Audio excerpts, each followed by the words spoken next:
ஒரு கோவில் இருக்குது. அந்த கோவிலில் அந்த திருவிழா நடக்கும்போது அந்த சாமிக்கு போடுற மாலையை அன்னைக்கு மட்டும் வானத்தில் இருக்க நட்சத்திரத்தை கூட எண்ணிடலாமா? அந்த சாமிக்கு அன்னைக்கு வரக்கூடிய மாலையை எண்ண முடியாது அப்படின்னு பெருமையாக சொல்லக்கூடிய ஒரு ஆலயம் எது அப்படின்னா அது நம்ம மாறுநாட்டு கருப்புசாமி கோயில். அங்கே தான் அப்படி ஒரு சிறப்பான நன்றி அப்படி ஒரு சிறப்பு உண்டு. ஏன்னா இன்றைக்கி அந்த மாசி கிளறி என்று சொல்லக்கூடிய அந்த சிறப்பான தினத்திலே அங்கே நடக்கக்கூடிய அந்த திருவிழாவின் போது அவ்வளவு மாலை வருமா? ஆனால் திருவிழா முடிஞ்சு பார்த்தோம் அப்படின்னா ஒரு மாலை கூட கிடைக்கிறது அப்படின்றது அவ்வளோ ஒரு போட்டி போட்டு அந்த மாலை எடுத்துகிட்டு வரக்கூடிய ஒரு விஷயம் எங்கே அப்படின்னா மாறுநாட்டு கருப்பினுடைய ஆலயம். பொதுவாக இப்போ ஒவ்வொரு கோவிலும் ஒவ்வொரு சாமி உருவாகுது அப்படின்னா அதுக்கு ஒரு வரலாறுகள் ஒவ்வொரு காரணம் சொல்லப்படுது. அது மாதிரி கேரளா பகுதியிலே பொண்டுகமலை அப்படின்னு ஒரு மலையா, இந்த பகுதியில் ஒரு பூசாரி இருந்திருக்கார், கருப்பு கோவில் பூசாரி. அதாவது மாறுநாட்டு கருப்பு நம்ம தமிழ்நாட்டுக்கு அதுவும் நம்ம திருப்பாச்சேத்தி பக்கத்தில் எப்படி வந்தார் அப்படின்னு கதை சொல்கிறாங்க இல்லையா, அந்த கதை என்னன்னு இப்போ சொல்ல போகிறேன். அப்போ எனக்கு தெரிஞ்ச கதை, நான் படித்து நான் கேட்ட கதை. அப்போ அந்த பொண்டுகமலை என்று சொல்லக்கூடிய அந்த கேரள பகுதியில் ஒரு பூசாரி, கருப்பு கோவில் பூசாரி. அவர் ரொம்ப முறைப்படி கருப்பனுக்கு பூஜை செய்யக்கூடிய ஒருத்தர், ரொம்ப பக்தியானவர். அவருக்கு பிள்ளை இல்லை, ரொம்ப வருடமாக குழந்தை கிடையாது. அப்போ ரொம்ப வருஷமாக குழந்தை இல்லை அப்படின்னோடனே கருப்பனை கும்பிட்றாரு. என்ன கருப்பா, உன்னை இத்தனை வருடங்கள் நான் வழிபட்டு வர்றேன், பூஜை செய்கிறேன், புனஸ்காரம் செய்கிறேன், ஆனால் எனக்குன்னு ஒரு குழந்தை இல்லையே அப்படின்னு அவர் வருத்தப்படும் போது கருப்பனுடைய அருளால் அவருக்கு ஒரு ஆம்பளை பிள்ளை பிறந்துச்சு. ஆம்பளை பிள்ளை பிறந்து ஒரு 4-5 வயசு. அப்போ எப்போ மாதிரி கோவிலில் சாமியை கும்பிட்டுட்டு பூஜையை முடிச்சுட்டு நட சாத்திட்டு கிளம்பிட்டார். பிள்ளை எப்பவும் கூட கூட்டிகிட்டு வருவார். அன்னைக்கும் கூட்டிகிட்டு வந்தார். நட சாத்தி கிளம்பி போன பிறகு தான் தெரிஞ்சிச்சு வந்த பிள்ளைய திரும்பி கூட்டிகிட்டு போகலன்னு சொல்லி. என்னாகுது, பிள்ளை கோவிலுக்குள்ளே இருக்கேன், கருப்பு கோவிலுக்குள்ளே இருக்குது. அப்போ போனவரை திருப்பி புருஷன் முன்னாடி ஓடி வர்றாங்க. ஏன்னா அருந்தவமாக பிறந்த ஒரு மையன்ல அப்போ பிள்ளை உள்ளே இருக்கே அப்படின்னு சொல்லி கோவிலுடைய கதவை திறக்கிறதுக்கு முற்படுறார். அப்படி கதவை திறக்க முற்படும் போது என்ன ஆகுதுன்னா கருப்பு உள்ளே இருந்து சொல்கிறார், நான் கொடுத்த புள்ள நான் பத்திரமா காலையில் எப்போ மாதிரி வந்து கோவிலில் தர நான் அனுப்பி விட்றேன், இப்போ ஊடால கதவை திறக்காதுன்னு சொல்கிறார். அப்படி சொல்லும்போது இந்த பூசாரி பிள்ளை பாசத்தில் என்ன பண்ணுறாரு, அதை மீறி கதவை திறக்கும் போது கோபத்தில் கருப்பேன் அந்த பிள்ளைய 4 பிச்சு எரிஞ்சு போடுறார். ஏன்னா அவர் இடம் விட்டு இடம் இங்கே வரணும்ல, அதான விதி. அப்போ அதனால் நடக்க வேண்டிய விஷயம் நடக்குது. அப்படி பிச்சு எரியும் போது என்ன பண்ணுறாரு அந்த பூசாரி, கருப்பனுக்கு சொந்தமான கச்சை அந்த சதங்க எல்லாத்தையும் எடுத்து, எனக்கு நீ கொடுத்தது ஒரு புள்ள, ஓ வார்த்தையை நான் கேட்கலைன்ற ஒரு காரணத்துக்காக கேட்காதது குற்றம் தான், ஆனால் இப்படி ஒரு விஷயம் நடந்து போச்சுன்னு சொல்லி என்ன பண்ணார், அதை ஒரு பெட்டியில் அடைச்சி அதை நீரில் தூக்கி போடுறார். அப்படி நீரில் போடும்போது அது என்ன ஆகுது, நம்ம குமுளி, தேனி, மதுரை இந்த வழியாக வந்தது பெரிய கம்மா மட வழியாக இன்னைக்கு இருக்கக்கூடிய மாறுநாட்டு அந்த பகுதியில் வருது. அப்படி வரும்போது அந்த பகுதியைச் சேர்ந்த முக்கியஸ்தர்கள் அந்த பகுதியில் இருந்த கோவில் பூசாரியை கனவுல போய் கருப்பேன்னு சொல்லி, இந்த மாதிரி நான் பெட்டிக்குள்ளே இருக்கேன், என்னை எடுத்து வச்சு வழிபடுங்க, இங்கே இருக்கக்கூடிய என்னை நினைக்கக்கூடிய அத்துணை மக்களுக்கும் நான் நல்லது செய்வேன் அப்படின்னு நாடு விட்டு நாடு மாறி வந்து நிலை கொண்ட கருப்பன். அதனால தான் அவருக்கு பேர் மாறி நாட்டுக்கு வந்ததுனால மாறு நாடு கருப்பு அப்படின்னு சொல்லி பெயர். இன்றைக்கும் பார்த்தோம் அப்படின்னா எப்படி நம்முடைய ஸ்ரீவில்லிபுத்தூருடைய அந்த மாலை திருப்பதி போகும், நம்ம அழகர் ஆற்றுல இறங்கும்போது வரும். அதே மாதிரி ஸ்ரீரங்கத்துக்கு 3 இடத்துக்கு அந்த திருவில்லிபுத்தூர் ஸ்ரீவில்லிபுத்தூர்லேருந்து மாலை போகும். ஆனால் ராமநாதபுரம் சமஸ்தானத்தில் இருந்து முதல் மாலை வரக்கூடிய ஆலயம் எது அப்படின்னா அதுவும் மாறுநாட்டு கருப்பு கோவில் தான். ஏன் அப்படின்னு கேட்டால் ஒரு நேரத்தில் சேதுபதி மன்னருடைய மகள் அணிந்திருந்த ராஜ முத்திரை பதித்த அந்த மாலை காணாமல் போச்சு. அந்த மாலை யார் கையில் கிடைச்சாலும் அதிகாரம் அவங்க கையிலையும் போகிறதுக்கு வாய்ப்பு இருக்குது. அப்போ என்ன பண்ணார் மன்னர், எத்தனையோ பூசாரிகளையும் எத்தனையோ குறிகாரங்களையும் கூப்பிட்டு கேட்குறார், யார் குறி சொல்லியும் அந்த குறி சரியாக பழிக்கலை. இறுதியாக இந்த மாதிரி கேள்விப்பட்டு மாறுநாடு போகிறாங்க. அப்படி காவலர்கள் மாறுநாடு போகும்போது அந்த கோவில் பூசாரி என்ன சொல்கிறாரு, குறி சொல்கிற ஆள் வரணுமா இல்லை உள்ளே இருந்து குறி சொல்கிறேன் வரணுமா. குறி சொல்கிற ஆள் தானே பூசாரி. உள்ளே இருந்து குறி சொல்கிறது மாறுநாட்டு கருப்பே இல்லையா? அப்போ அந்த காவலர்கள் என்ன சொல்கிறாங்க, குறி சொல்கிற ஆள் வரணும், குறி சொல்கிற உடம்பு வரணும் அப்படின்னு சொல்லும்போது என்ன ஆகுது, இங்கேருந்து சேதுபதி மன்னருடைய பட்டத்து குதிரை அனுப்ப சொல்கிறாங்க. அப்படி பட்டத்து குதிரை வருது.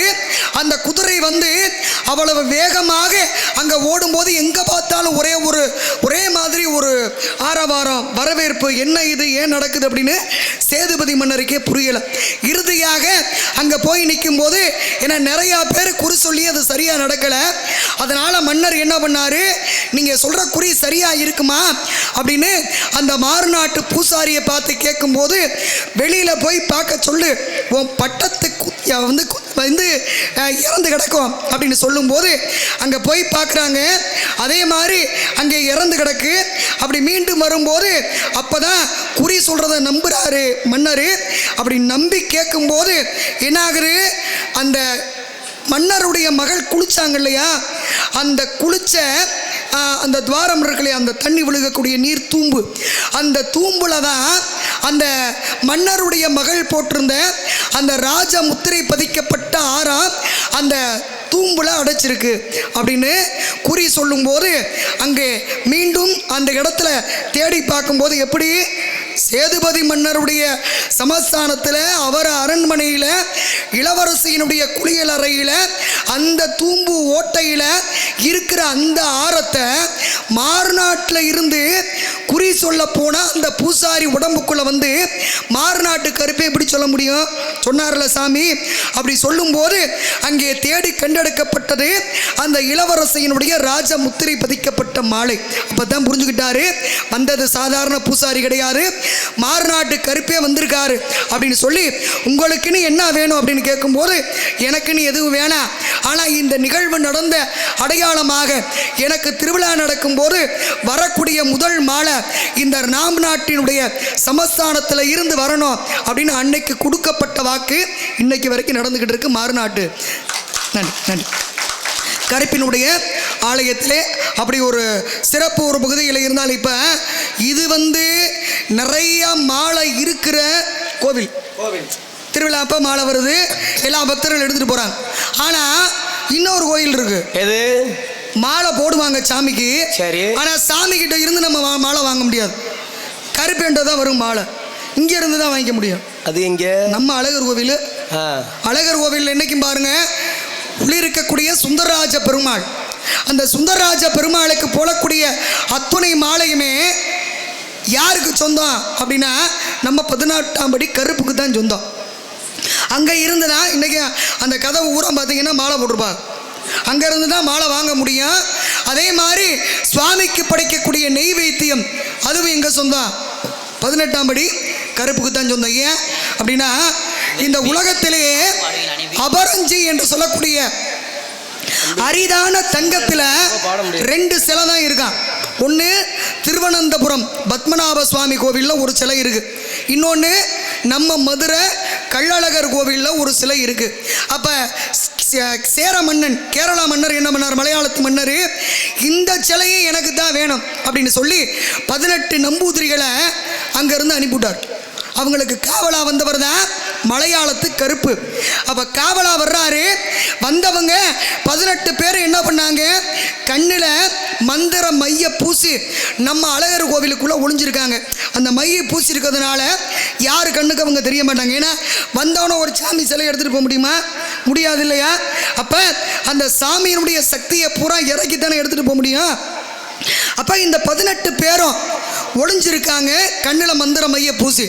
அப்போ அழகருடைய சக்தியை இறக்கும் போது நம்ம அழகர் கோவிலுடைய முக்கியமானவங்க கனவுல போய் அழகர் சொல்லி இந்த மாதிரி 18 நம்பூதிரியை வந்திருக்காங்க, அவங்க என்னுடைய சக்தியை பூரா இறக்கிக்கிட்டு இருக்காங்க, பாதி சக்தி அவங்ககிட்ட இருக்கிறதுனால அவங்க கோவில் தலைவாசலை தாண்டி போகக்கூடாது அப்படின்னு உத்தரவு வந்துருச்சு. காலையில் விடிஞ்சிச்சு, என்ன பண்ணாங்க, நிறையா சுடு சோறு வடித்தாங்க. அப்படி சோறை வடித்து மிளகு இருக்கு இல்லையா, மிளகை அரைச்சி அந்த சோறில் கலந்து அங்கங்கே உருண்டையாக உருட்டி வச்சாங்க. என்ன பண்ணாங்க, 18 நம்பூதிரிகளும் அத்தனை நாள் பசியை கட்டுப்படுத்தி இருந்தாங்க. சோறை பார்த்த உடனே பசியை கட்டுப்படுத்த முடியலை. என்ன பண்ணிவிட்டாங்க, மிளகு கலந்த சோறை எடுத்து சாப்பிட. மிளகு கலந்த உரப்பா இருக்கு, ஒரு சாப்பாடை சாப்பிட்டோம்னா என்ன பண்ணா உடம்பு வேர்க்கும், கண்ணு கலங்கும் இல்லையா? அப்போ கண்ணு கலங்க இவங்க கண்ணை தொடச்சாங்க பாருங்க. கண்ணில் பூசியிருந்தாங்களா மந்திர மைய, அதுவும் சேர்ந்து அழிஞ்சு போச்சு. மந்திர மைய அழிஞ்சதுனால 18 பேரும் கண்ணுக்கு தெரிஞ்சாங்க. அப்படி 18 பேர் வெளியில் போகக்கூடாது அப்படின்னு திரும்பி பார்க்கும்போது இவங்களுக்கு துணையாக வந்தார்ல மலையாளத்துக்கு கருப்பேன், அவர் நம்ம கள்ளழகரை பார்த்த மாதிரி அப்படியே நிற்கிறார். என்னங்க நீங்கள் போங்க உங்கள் நாட்டுக்கு அப்படின்றாங்க. அவர் காவல் தெய்வம்ல, அவர் என்ன பண்ண? அப்போ தான் அவர் சொன்னாரா, இந்த அழகருடைய அழகிலும் சக்தியிலும் நான் மயங்கிட்டேன், இனிமேல் இந்த மதுரை மண்ணு மக்களை விட்டு என்னை நினைக்கிற எல்லா இடத்துக்கும் போய் நான் பக்தர்களுக்கு நல்ல அருள் கொடுப்பேன், இங்கே அழகருக்கு காவலாக இருப்பேன். எனக்கு 2 பொருள் தரணும். என்ன? ஒன்று அழகருக்கு போடுற மாலை எனக்கு சொந்தம், இன்னொன்று அழகருக்கு வைக்கக்கூடிய நெய் வைத்தியம் எனக்கு சொந்தம். இது 2 எனக்கு சொந்தமாக கொடுக்கணும் அப்படின்னு சொல்லி அந்த 18 பேரையும் பழி கொடுத்து அந்த பழி கொடுக்கப்பட்ட இடத்துல அந்த கதவின் வாயிலாக அருவுருவமாக அந்த 18 கெட்ட ஆத்மாவை வெளியில் வராமல் அடக்கி காவல் பார்க்கறதுனால தான் அவருக்கு 18ஆம் படி கருப்பு அப்படின்னு சொல்லி பேர். இன்றைக்கும் அழகர் ஆற்றுல இறங்க வரும்போது அவர்கிட்ட என்னென்ன நகை போட்டிருக்காரு அப்படின்னு சொல்லி கணக்கு கொடுத்துட்டு தான் அழகர் வெளியில் வருவார். போகும்போதும் கணக்கு கொடுத்துட்டு தான் உள்ளே போவார். அது மட்டும் இல்லை, அழகருடைய சிலைக்கு செய்யக்கூடிய அபிஷேகம் மேலே இருக்கு இல்லையா, நம்ம தீர்த்தக்கர ராக்கு கோவிலில் நூபுர கங்கை, அந்த தீர்த்தத்தில் தான் அழகருக்கு அபிஷேகம் பண்ண முடியும். வேற எந்த தண்ணீர்லையும் அபிஷேகம் பண்ணோம் அப்படின்னு சொன்னால் அந்த திருமேனி கருத்து போகும். அப்போ என்ன பண்ணுவாங்களா, அந்த நூபுர கங்கை எடுக்க போகும்போதோ எடுத்து வரும்போதோ இது தூய்மையாக எடுக்கப்பட்டது அப்படின்னு 18ஆம் படி கருப்புட்ட சொல்லிட்டு தான் வரக்கூடியது இன்றைக்கும் வழக்கமாக அழகர் மலையிலே உள்ளது. அது மட்டும் கிடையாது, இன்றைக்கி நம்ம பார்த்தோம் அப்படின்னா அந்த கதவு என்னைக்கு திறக்கப்படும், ஆடி திருவிழாவின் போது மட்டும் திறக்கப்படும். உள்ளே போயிட்டு வரக்கூடிய ஒரே ஒரு சாமி சக்கரத்தாழ்வார் என்று சொல்லக்கூடிய தெய்வம். அப்படி மொத்தத்தில் கருப்பன் அப்படின்னு எடுத்துக்கிட்டோம்னா எப்படி மார்நாட்டு கருப்புக்கு பெருமை உண்டோ அது மாதிரி நம்ம 18ஆம் படி கருப்பு இன்னும் எத்தனையோ ஆலயங்களிலே கருப்பினுடைய காவல் இருந்தாலும் அத்துணை இடத்திலும் இருந்து எங்கெங்கெல்லாம் காவல் பார்க்குறாரோ அத்தனை இடத்தையும் மக்களை காக்கக்கூடிய வல்லமை யாருக்கு உண்டு அப்படின்னா நம்ம ஐயா கருப்பு சாமிக்கு உண்டு.